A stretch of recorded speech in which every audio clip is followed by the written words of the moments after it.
باللہ من الشیطان الرجیم بسم اللہ الرحمن الرحیم قال رب السجن احب الی مما يدعوننی الیہ وإلا تصرف عنی کیدہن اصب الیہن وأکن من الجاہلین فاستجاب له ربه فصرف عنه كيدهن إنه هو السميع العليم صدق الله مولانا العظيم اللهم صل على سيدنا محمد وعلى آل سيدنا محمد وبارك وسلم۔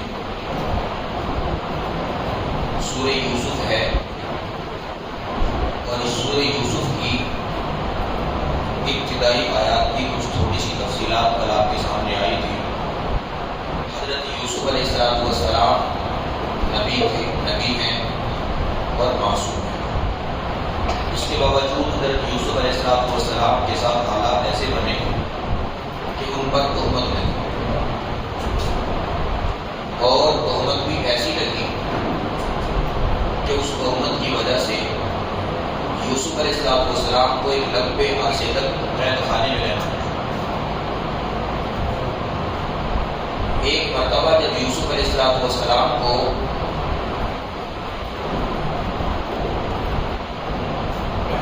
گناہ کے راستے پر دعوت دی گئی اور زلیخا اس میں ناکام ہوئی، اسے منہ کی کھانی پڑی۔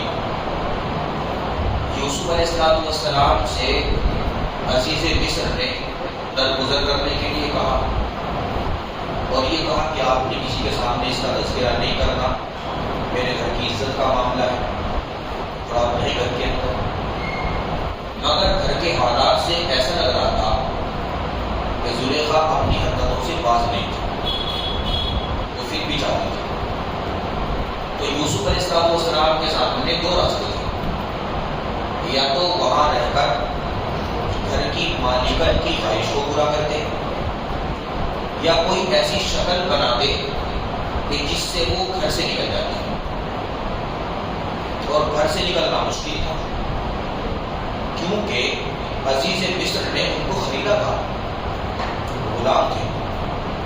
چنانچہ حضرت یوسف علیہ السلام نے معصیت سے بچنے کے لیے اللہ رب العزت سے دعا مانگی کہ فرمایا قال رب السجن، اے میرے رب مجھے قید خانہ زیادہ پسند ہے، احب مجھے قید خانہ زیادہ پسند ہے، الیہ مما یدعوننی الیہ اس سے جس کی طرف وہ مجھے بلاتی ہے، جس گناہ کی طرف وہ مجھے بلا رہی ہے اس سے زیادہ پسند مجھے قید خانہ ہے۔ ایسی آزادی مجھے پسند نہیں جس میں تیری نافرمانی ہو، جس میں معصیت ہو۔ قید خانے میں تو تکلیف ہوگی، پریشانی ہوگی، اور قید خانہ تو مصیبت ہوتا ہے۔ جو قیدی ہوتے ہیں ان سے پوچھو قیدی قید خانے کے حالات کیا ہیں۔ تو حضرت یوسف علیہ السلام نے معصیت پر مصیبت کو ترجیح دی۔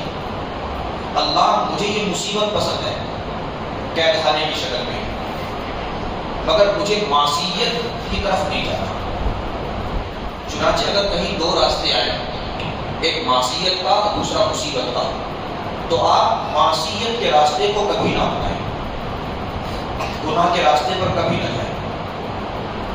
گناہ کے راستے پر اگر چلے گئے مصیبت سے بچنے کے لیے تو گناہوں میں بھی مبتلا ہو جائیں گے اور مصیبت سے بھی نہیں بچ پائیں گے۔ گناہ تو خود ایک مصیبت ہے۔ تو اگر کہیں معصیت سے بچنے کے لیے مصیبت میں پھنس رہے ہو تو پھنس جاؤ، اس مصیبت سے اللہ نکال لیں گے، لیکن مصیبت سے بچنے کے لیے معصیت میں نہ پڑ جاؤ۔ سمجھ میں آ رہا ہے؟ یوسف علیہ السلام کی دعا کو ہمیشہ یاد رکھو، اللہ مجھے قید خانہ پسند ہے، یعنی یہ مصیبت، قید خانے والی پریشانی اور یہ تکلیف مجھے پسند ہے، معصیت سے، اس گناہ سے جس کی طرف وہ مجھے بلاتی ہے۔ مفسرین نے لکھا ہے اگر یوسف علیہ السلام یہ دعا نہ کرتے تو اللہ رب العزت انہیں اس سے بھی بچا لیتے، قید خانے سے بھی بچا لیتے، مگر یوسف علیہ السلام نے خود دعا مانگی کہ مجھے قید خانہ پسند ہے، تو اللہ نے فرمایا چلیں، پیغمبر مانگ رہے ہیں تو چلیں قید خانے میں۔ اب قید خانے میں بھی دیا گیا۔ جس دن یوسف علیہ السلام قید خانے میں داخل ہوئے، قرآن کریم ہے، اللہ فرماتے ہیں وَدَخَلَ مَعَهُ السِّجْنَ فَتَيَانِ، ان کے ساتھ دو قیدی اور قید خانے میں داخل ہوئے۔ یہ دونوں بادشاہ کے خاص تھے، ایک باورچی تھا بادشاہ کا اور دوسرا ساقی تھا، شراب بناتا تھا۔ ان پر الزام یہ تھا کہ انہوں نے بادشاہ کو زہر دے کر مارنے کی کوشش کی، الزام تھا، تو ان کو بھی قید خانے میں ڈال دیا گیا۔ تو جس دن یوسف علیہ السلام جیل میں داخل ہو رہے ہیں، یہ دونوں بھی جیل میں داخل ہو رہے ہیں۔ وَدَخَلَ مَعَهُ السِّجْنَ فَتَيَانِ، اب جیل میں جانے کے بعد یوسف علیہ السلام کے اپنے اخلاق ہیں، اپنا ایک مزاج ہے، بات کرنے کا اپنا ایک انداز ہے، دل کو موہ لینے والا، نرم گفتگو، لہجے میں لطافت اور نرمی۔ جب وہاں قید خانے میں داخل ہوئے تو جتنے قیدی تھے یوسف علیہ السلام کی باتوں سے متاثر ہوتے تھے، کہ یوسف جیسا تو کوئی بھی نہیں تھا۔ حتیٰ کہ جو جیلر تھا وہ جیلر بھی یوسف علیہ السلام سے متاثر تھا۔ ایک موقع پر تو جیلر نے یہاں تک کہہ دیا کہ یوسف مجھے آپ سے محبت ہو گئی۔ یوسف علیہ السلام نے کہا کہ نہ بھائی، محبت نہیں کرنا، میرے سے محبت نہیں کرنا، کیونکہ جب کسی نے مجھ سے محبت کی ہے میں مصیبت میں پھنس گیا۔ جب میں چھوٹا سا تھا تو میری پھوپھو نے مجھ سے محبت کی، پھوپھو کے یہاں گیا ہوا تھا، اور اس محبت میں کیا ہوا، پھوپھو نے میرے اوپر میرے برتنوں میں میرے کپڑوں میں کوئی سامان رکھ دیا، مجھے چور ثابت کر کے اپنے پاس رکھ لیا۔ ان کے یہاں کیا تھا، اگر کسی نے کسی کے یہاں چوری کی ہے تو چور کو نوکر اور غلام اور خادم بن کر اسی کے یہاں رہنا ہے۔ تو پھوپھو کو پیار ہو گیا یوسف سے، معصوم بچہ ہے، خوبصورت چہرہ ہے، تو والد چھوڑنے کو تیار نہیں ہے۔ تو پھوپھو نے کیا کیا، کوئی سامان رکھ کے چور ثابت کر دیا اور یوسف علیہ السلام کو اپنے پاس۔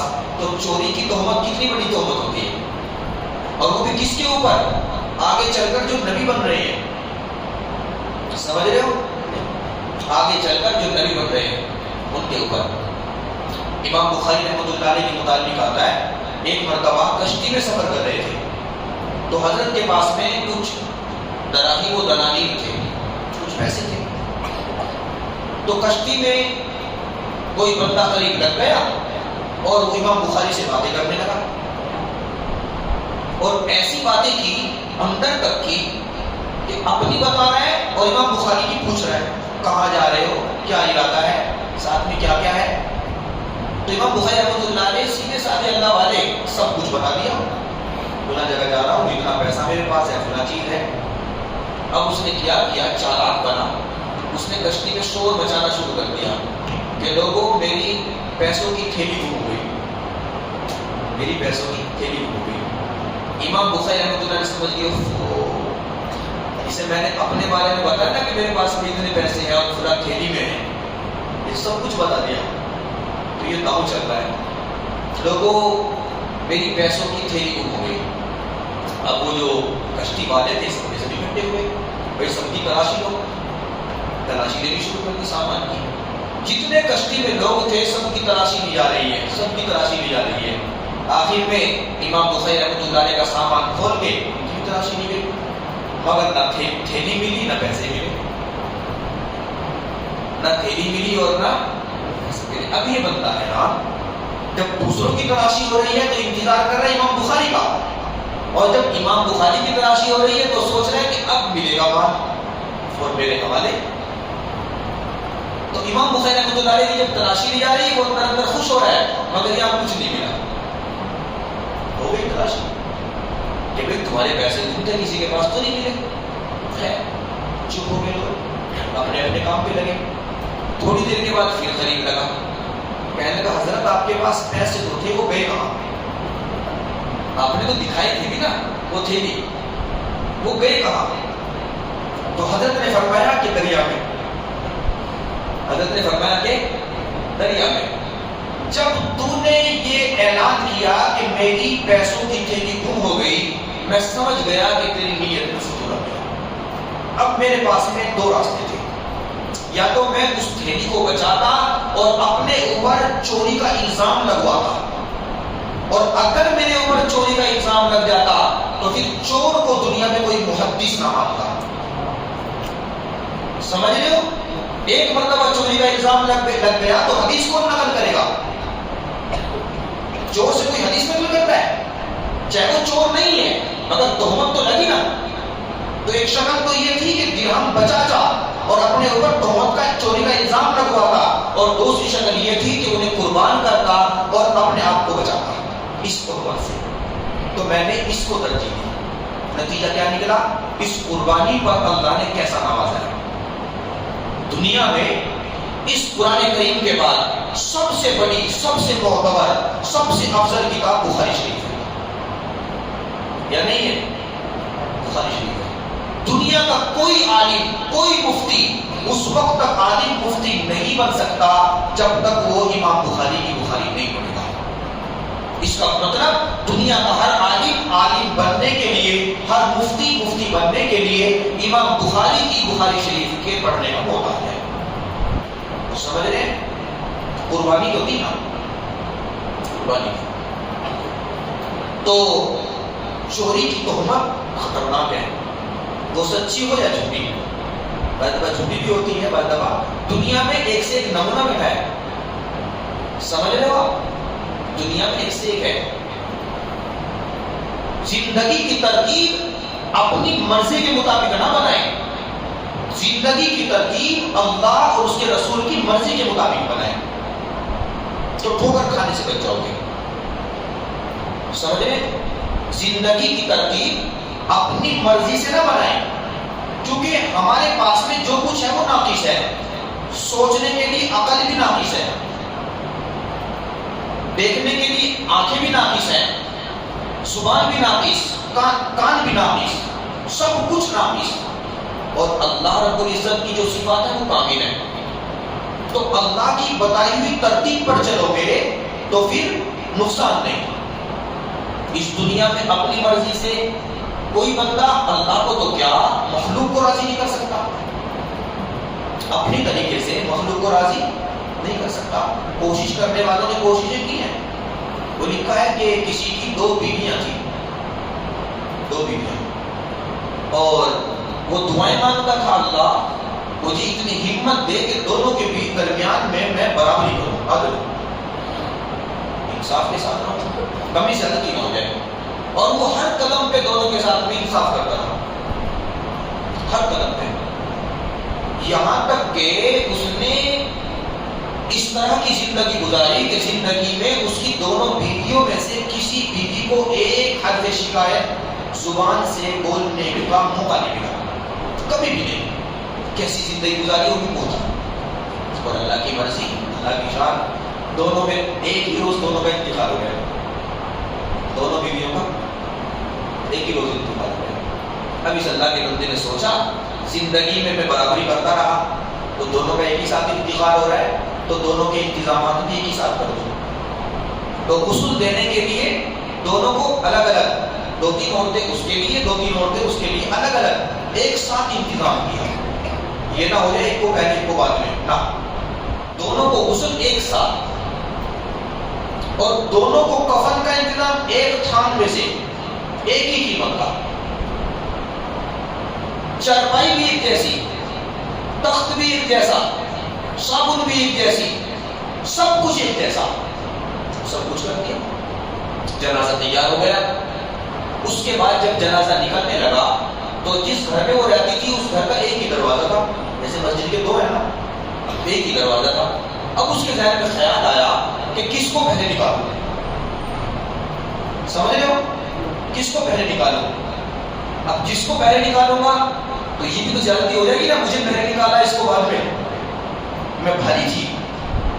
عورت کا کیا بھروسہ، وہ کہتے قیامت کے دن کہ مجھے گھر سے پہلے نکالا تھا. اب وہ پھر رک گیا. اس نے کہا ٹھہرو بھائی جنازہ رکھو. اس نے مستری کو بلایا، کہا بھائی ایک دروازہ اور بناؤ ذرا، دونوں کو گھر میں سے ایک ساتھ نکالیں گے. تو ایک دروازہ اور بنایا گیا اور چوکھٹ لگائی، اس میں دروازہ لگایا. اس کے بعد اس وقت تک جنازہ رکھا گیا. جب وہ دروازہ بن گیا تو اب ایک ساتھ دونوں کے جنازے اٹھے، ایک اس دروازے سے ایک اس دروازے. رخصت کرا ہوئی، جنازہ پڑھا گیا ایک ساتھ، قبرستان میں لے کے گئے ایک ساتھ، قبر پہ رکھا ایک ساتھ، قبر میں اتارا ایک ساتھ، مٹی ڈالی جا رہی ہے ایک ساتھ. اب وہاں سے دعائیں وغیرہ کر کے فارغ ہو کے اپنے گھر. رات میں جب یہ سویا تو خواب میں اس کے وہ ایک بیوی آئی اور بڑی ناراض. وہ کہتی ہے کہ میں آپ سے بہت ناراض ہوں، میں آپ سے بہت ناراض ہوں. اس نے کہا کہ اللہ کی بندی کیا بنا، زندگی میں تو کبھی ناراض نہیں ہوئی، آپ مرنے کے بعد کیوں ناراض ہوئی؟ کہتی ہے ہاں میں آپ سے بہت ناراض ہوں اور میں آپ کو معاف نہیں کروں گی. کیوں معاف نہیں کرو گی، کیوں ناراض ہو؟ تو کہتی ہے کہ میری سوکن کو نئے دروازے سے لے کے گئے، مجھے پرانے سے لے کے گئے. سمجھ رہے ہو؟ تو ہے کوئی راستہ راضی کرنے کا؟ کوئی راستہ نہیں. یہ تو میں نے لطیفہ سنا دیا. عرض یہ کر رہا تھا کہ ترتیب جو اللہ نے دی ہے، اللہ نے بنائی ہے، اللہ سے جب دعائیں مانگے تو یہ بھی دعا مانگے اللہ معصیت سے بھی بچا، اللہ مصیبت سے بھی بچا. تو یہ دو بندے ساتھ میں داخل ہوئے. ان میں سے ایک بادشاہ کا ساتھی تھا، شراب بناتا تھا، اور دوسرا بادشاہ کا باورچی تھا. تو ہاں اس نے کہا کہ مجھے آپ سے محبت ہے، کہ محبت نہیں کرتا. پھپھو نے محبت کی تو شوہر ثابت کر کے گھر میں رکھ لیا. پھر ابا جان نے محبت کی تو بھائیوں نے حسد کر کے کنویں میں ڈال دیا. پھر آگے گیا زلیخا نے محبت کی تو قید خانے میں آ گیا. اب تم محبت کرو گے تو پتہ نہیں کہاں پہنچ گا. محبت نہیں کرنا. مخلوق کی محبت یہی ہوتی ہے. عزت خالق کی محبت میں ہے، عزت مالک کی محبت میں ہے. وہ محبت کرتا ہے، عزتوں کے ساتھ کرتا ہے، عزتوں کا لباس پہناتا ہے. جب کسی بندے سے محبت کرتا ہے، جبرائیل سے کہتا ہے کہ فلاں بندے سے مجھے محبت ہے، تو بھی محبت کر. جبرائیل آسمانوں میں اعلان کرتے ہیں کہ فلاں بندے سے اللہ کو محبت ہے، آسمان کی مخلوق اس بندے سے محبت کرتی ہے. پھر حدیث پاک میں ہے اس بندے کے لیے زمین میں قبولیت رکھ دی جاتی ہے. بتاؤ پیرانے پیر کو آپ میں سے کس نے دیکھا؟ کسی نے دیکھا ہے؟ نہیں دیکھا نا. آپ میں سے کسی کے رشتہ دار لگتے ہیں، مگر اپنے ماں باپ سے زیادہ ان سے محبت کرتے ہو. کیوں کر رہے ہو بھائی؟ اللہ نے قبولیت رکھ دی. اللہ ان سے محبت کرتے تھے تو اللہ نے ان کے لیے قبولیت رکھ دی. کہاں کے رہنے والے، کس دور میں گزرے، پتہ نہیں کیسے ہوں گے، کس خاندان سے ہوں گے، کیسے، کچھ بھی نہیں پتا ہے، پھر بھی محبت ہے. بس دل دے بیٹھے. اور ہم نہیں، پوری امت عظمت کے ساتھ، محبت کے ساتھ، عقیدت کے ساتھ، احترام کے ساتھ ان کا نام لیتی ہے. تو محبت اصل وہ ہے جو اللہ کی طرف سے ملتی ہے. تو کہا کہ محبت مت کرو. خیر وہ دونوں آئے تو انہوں نے کہا چند دنوں کے بعد وہ دونوں قیدیوں میں سے ایک نے کہا کہ بھائی یوسف علیہ السلام ہم نے خواب دیکھا ہے، آپ ہمارے خواب کی تعبیر بتائیں. آپ نیک ہیں اور جو آپ بولتے ہو سچ بولتے ہو، متاثر کرتے ہو آپ. تو کہا ایک نے کہ میں نے خواب دیکھا کہ میں شراب نچوڑ رہا ہوں، انگور کی شراب بنا رہا ہوں. دوسرے نے کہا کہ میں نے خواب دیکھا کہ میرے اوپر گوشت کا کوئی برتن رکھا ہے اور پرندے اس میں سے گوشت کھا رہے ہیں. میرے سر کے اوپر گوشت رکھا ہے، اس میں سے پرندے کھا رہے ہیں. یہ انی عاصر خمرا، میں شراب نچوڑ رہا ہوں. دوسرے نے کہا انی ارانی احمل فوق راسی خبزا تاکل الطیر، کہ میرے سر کے اوپر روٹی رکھی ہے، اس میں سے پرندے کھا رہے ہیں. بعض مسلم نے لکھا ہے کہ ان دونوں نے خواب بھی دیکھا تھا. اصل یہ یوسف علیہ السلام کا امتحان لے رہے تھے، جھوٹا خواب بیان کر رہے تھے. مگر یاد رکھیں کبھی کسی کے سامنے جھوٹا خواب نقل نہیں کرنا چاہیے. اگر خواب سننے والے نے اس کی تعبیر دے دی اور وہ خطرناک ایسی تعبیر دے دی جس میں آپ کا نقصان ہوگا، تو آپ نقصان سے اپنے آپ کو نہیں بچا پائیں گے. اب یوسف علیہ السلام سے جب یہ تعبیر پوچھی گئی تو یوسف علیہ السلام نے تعبیر بتانے سے پہلے اپنا کام کیا. یوسف کا کام کیا ہے؟ نبی ہے نا، نبی. تو نبی کا کام ہے خدا کا تعارف. تو اپنا کام کریں تعبیر بتانے سے پہلے. کہتے ہیں قال لا یاتیکما طعام ترزقانہ الا نبأتکما بتاویلہ قبل ان یاتیکما. تعبیر بتلاؤں گا مگر اس سے پہلے مجھے بتاؤ جیل میں جب کھانا آتا ہے تو کھانے کے بارے میں سب تمہیں بتا دیتا ہوں. آج فلاں قسم کا کھانا آئے گا, کھانے کی سب تفصیلات بتاتا ہوں. جی بتاتے ہو. تو کہتے ہیں یوسف علیہ السلام ذالکما مما علمنی ربی, میں کوئی کاہن نہیں ہوں, میں کوئی جادوگر نہیں ہوں کہ مجھے خود پتا ہوتا ہے, نہ میرا رب مجھے بتاتا ہے. ذالکما مما علمنی ربی, میرا رب مجھے بتاتا ہے. کھانا آنے سے پہلے رب مجھے بتاتا ہے کیا آ رہا ہے, میں تمہیں بتاتا ہوں. تو دو لفظ میں رب کا تعارف کرا رہے ہیں. اس کے بعد کہا انی ترکت ملۃ قوم لا یؤمنون باللہ وهم بالآخرۃ هم کافرون. پھر فرمایا واتبعت ملۃ آبائی ابراہیم و اسحاق و یعقوب, میرے باپ ابراہیم, اسحاق اور یعقوب کی ملت کی میں اتباع کرتا ہوں. میں اللہ کے ساتھ کسی کو شریک نہیں کرتا. یہ اللہ کا ہمارے اوپر فضل ہے. اکثر لوگ اللہ کا شکر ادا نہیں کرتے, اکثر لوگ اللہ کا شکر ادا نہیں کرتے. کھاتے اس کا ہیں, گن کسی اور کے باتے ہیں. پھر فرمایا یا صاحب السجن, اے میرے قید کے ساتھیوں, ارباب متفرقون خیر, کیا بہت سارے خدا بہتر ہے کہ ایک خدا بہتر ہے؟ بہت سارے خدا بہتر ہے کہ ایک خدا بہتر ہے. ما تعبدون من دونہ الا اسماء سمیتموها, تم جن کی عبادت کرتے ہو یہ وہ ہیں جن کے نام تمہارے باپ داداؤں نے گھڑ لیے. اصل وہ ایک اللہ ہے, وہ تمہارا بھی خالق ہے, وہ میرا بھی خالق ہے, وہ تمہارے ماں باپ کا بھی خالق ہے, وہی ضرورتیں پوری کر رہا ہے. یہ تعارف رب کا کر رہے ہیں. اور تعارف کرنے کے بعد میں پھر یوسف علیہ السلام نے ان کو تعبیر دی اور یہ فرمایا قال احدهما یا صاحب السجن اما احدكما فيسقي ربه خمرا, تم میں سے ایک رہائی پائے گا اور دوبارہ بادشاہ کے لیے شراب بنائے گا, اور دوسرا اس کو سولی دی جائے گی اور اس کی لاش لٹکی ہوگی اور پرندے اس کے سر سے گوشت کھائیں گے. اچھا نام لے کے یوسف علیہ السلام نے نہیں بتایا تمہارے خواب کی تعبیر یہ ہے تمہاری ہے, نہ تم میں سے ایک کی تعبیر یہ ہے دوسرے کی تعبیر یہ ہے. نام لے کے بتایا کہ تو ذرا اس کو تکلیف ہوگی نا جس کو سولی دی جائے گی, تو کہ ایک کی ہے ایک کی ہے. اس کے بعد تعبیر کے مطابق جس نے وہ خواب دیکھا تھا شراب والا, اس کو آزادی مل گئی, وہ اپنے کام پر بحال ہو گیا, اور دوسرا بندہ جو باورچی تھا اسے سولی دے دی. یوسف علیہ السلام نے کہا تم میں سے جو رہائی پائے گا جب وہ بادشاہ کے محل میں پہنچے اور اپنی ڈیوٹی پر واپس ہو جائے تو بادشاہ کے سامنے میرا تذکرہ کرنا. ایک یوسف ہے قید خانے میں پڑا ہے اور کوئی پرسان حال نہیں ہے اور اس نے کوئی جرم تو کیا نہیں ہے, بغیر کسی غلطی کے سزا بھگت رہا ہے, مگر وہ نکلا باہر اور محل میں جا کے یوسف علیہ السلام کو بھول گیا. اللہ کی شان, اللہ رب العزت نے بادشاہ کو خواب دکھایا. اب بادشاہ نے خواب دیکھا, خواب کیا دیکھا؟ وقال الملک, بادشاہ نے خواب دیکھا, کہا انی ارا سبع بقرات سمان, میں نے 7 موٹی گائے دیکھی ہیں خواب میں. یاکلہن سبع عجاف, ان کو 7 پتلی دبلی گائیں کھا رہی ہیں. وسبع سنبلات خضر واخرى یابسات, 7 ہری بھری بالیں ہیں اور 7 سوکھی بالیں ہیں, گیہوں کی بالیں ہوتی ہیں نا ان کو. میں نے خواب دیکھا.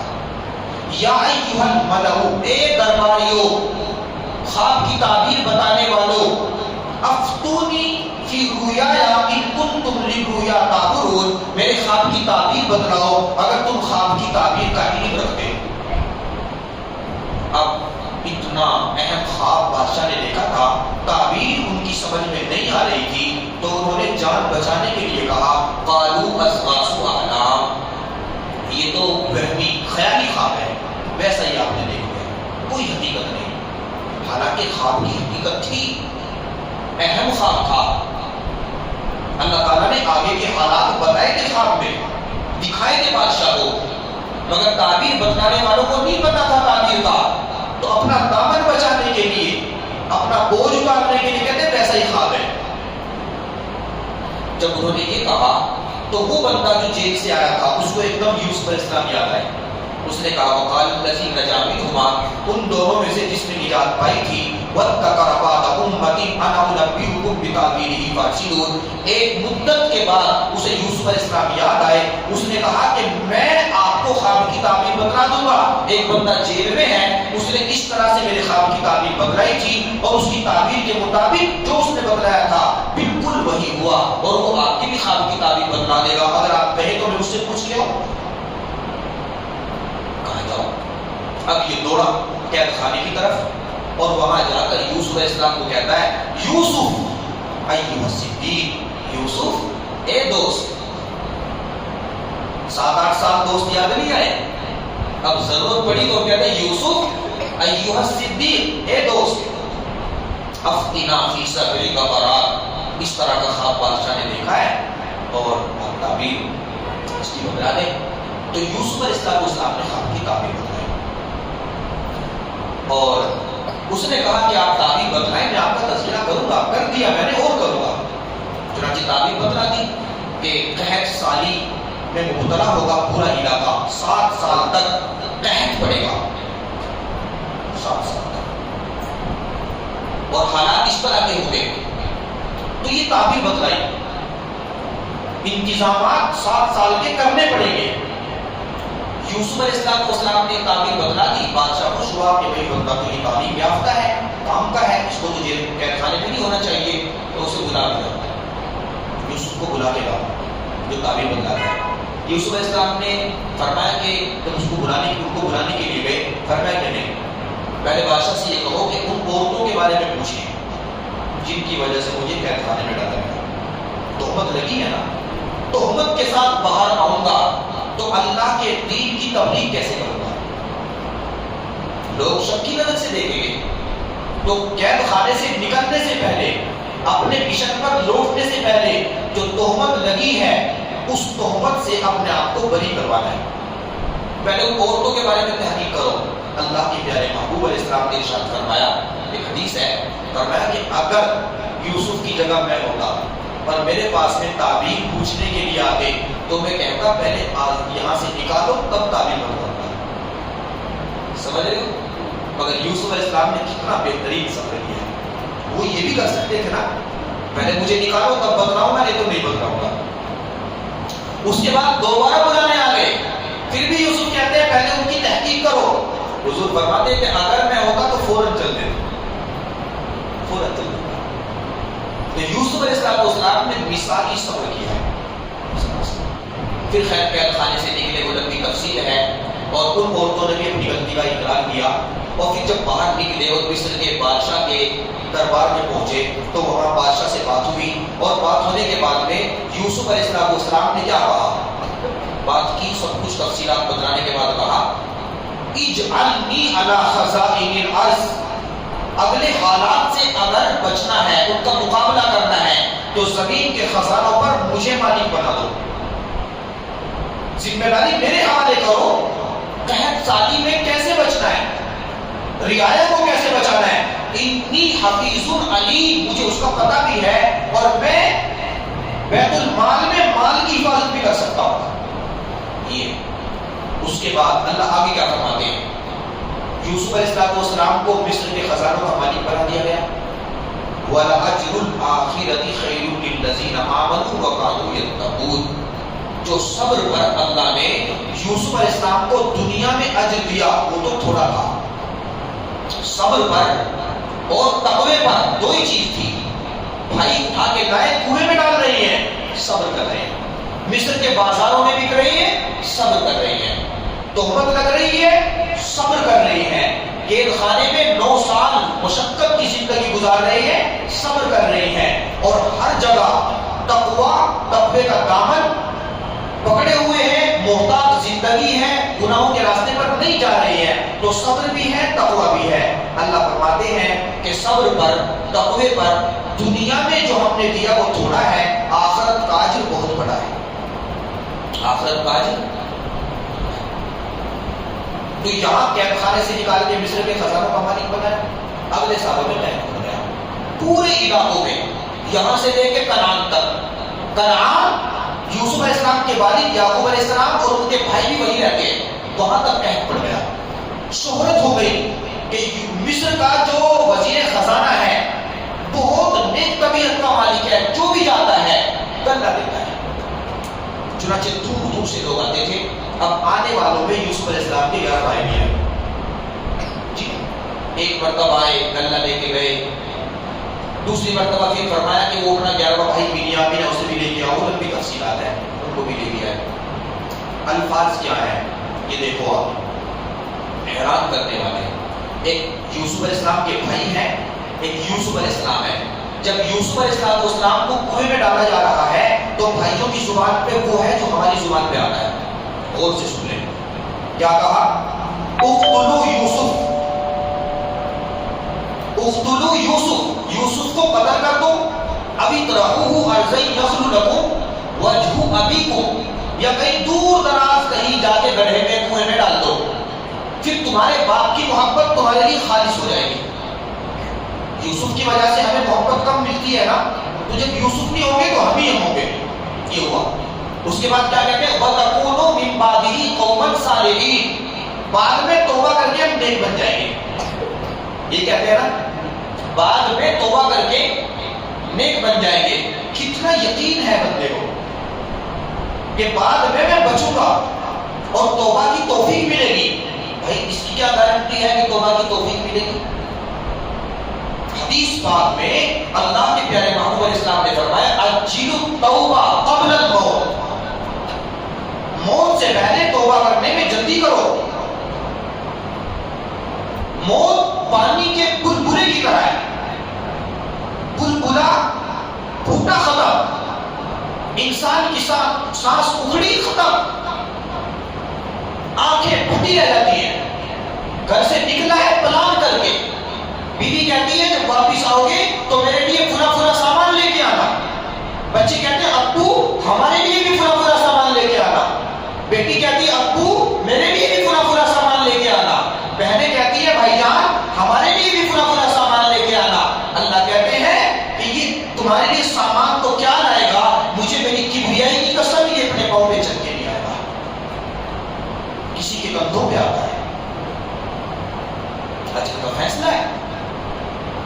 تو کس کو پتا ہے موت کا؟ بھروسہ ہے. صبح ہوئی شام کا بھروسہ نہیں، شام ہوئی صبح کا بھروسہ نہیں. اسی لیے انسان کے عقل کے گل ہونے کی دلیل ہے کہ یہ بندہ توبہ کی امید پر گناہ کرتا ہے.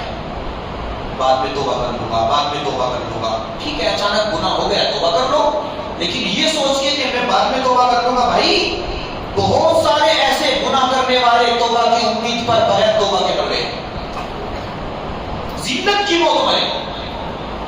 بعض دفعہ تو ایسے ایسے گناہوں میں مبتلا ہوئے کہ گناہوں کی وجہ سے ایمان سے محروم ہوتے مرے، ایمان سے محروم ہوتے مرے. بعض گناہ ایسے ہیں انسان کو ایمان سے محروم کر دیتے ہیں. چنانچہ توبہ کی امید پر گناہ کرنے کی غلطی نہ کریں. بعد میں توبہ کر لیں گے. دیکھو کیسی ذلت ہے، نبی کی اولاد ہیں. یوسف علیہ السلام ایک نبی کے بھائی ہیں اور غلطی کی ہے اور کہہ رہے ہیں کہ بعد میں توبہ کر کے نیک بن جائیں گے. اللہ یوسف علیہ السلام کو کہاں بٹھا رہی ہے؟ مصر کے خزانوں پر. اور یہ بھائی یوسف علیہ السلام کے پاس میں آ کے کیا کہتے ہیں؟ یوسف علیہ السلام تو اسلام کے پاس میں آ کے کہتے ہیں کہ ہم کنعان سے چل کے آئے ہیں، ہمارے بوڑھے باپ ہیں اور ہم بہت تنگی میں ہیں، حالات ہمارے درست نہیں ہیں، تو آپ ہماری مدد فرما دیں. اور الفاظ بھی کیسے عجیب ہیں یہ دیکھو.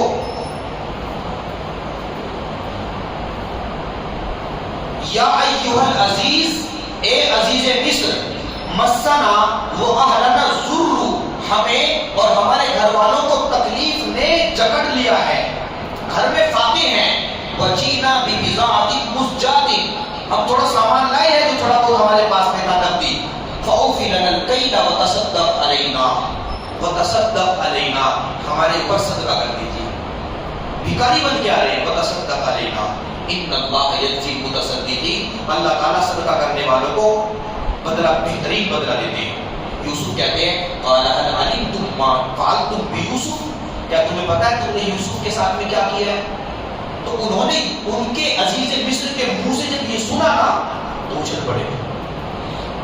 یوسف کے بارے میں یوسف کے ساتھ میں کیا کیا یا تو یوسف جانتے ہیں یا ہم جانتے ہیں. اب یہ یوسف کا تذکرہ کر رہے ہیں تو اس کا مطلب کچھ تو مسئلہ ہے. هل علمتم ما فعلتم بيوسف، تمہیں پتا ہے تم نے یوسف کے ساتھ میں کیا کیا؟ تو کہتے ہیں قالوا انک لانت یوسف، کیا آپ یوسف ہیں؟ کیا آپ یوسف ہیں؟ قال انا یوسف، کہنے لگے ہاں میں یوسف ہوں، میں یوسف ہوں.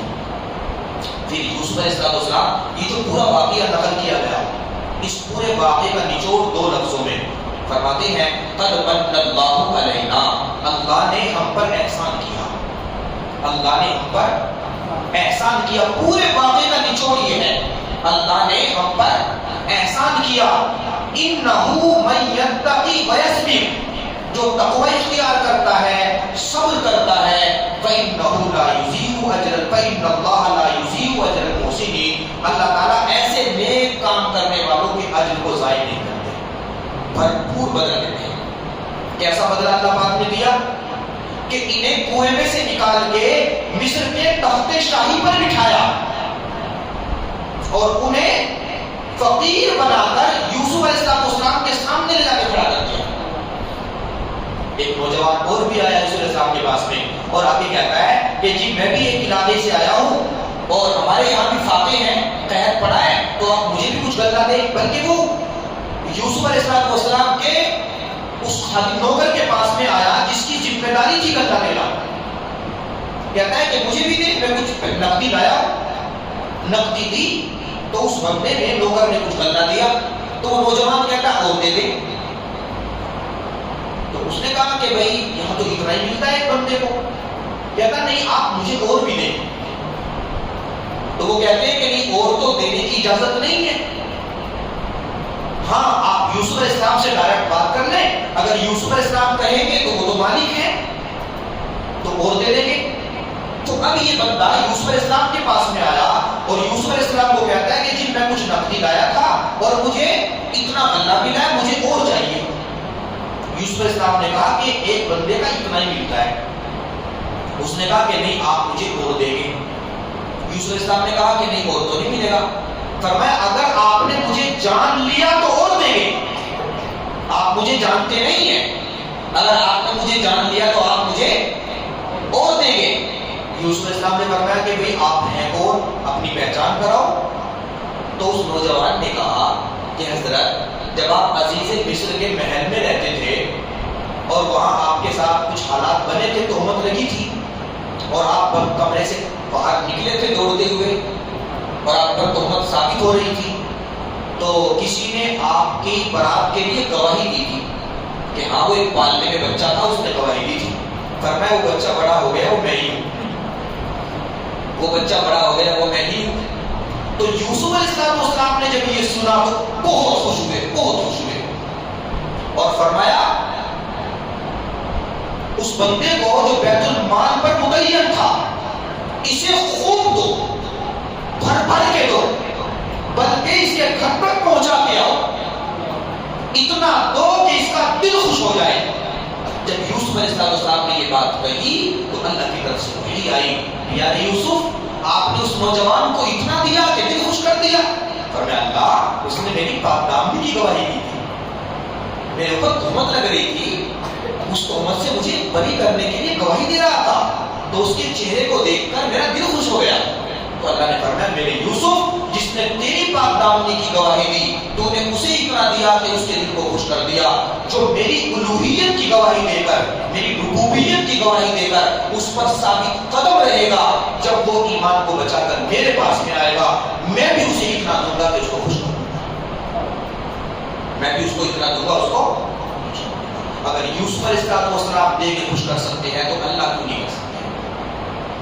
سبحان اللہ کہتے ہیں نا، اللہ کی پاکی بیان کر رہے ہو. الحمدللہ کہتے ہو نا، اللہ کی حمد کر رہے ہو. اللہ اکبر کہتے ہو نا، اللہ کی بڑائی بیان کر رہے ہو.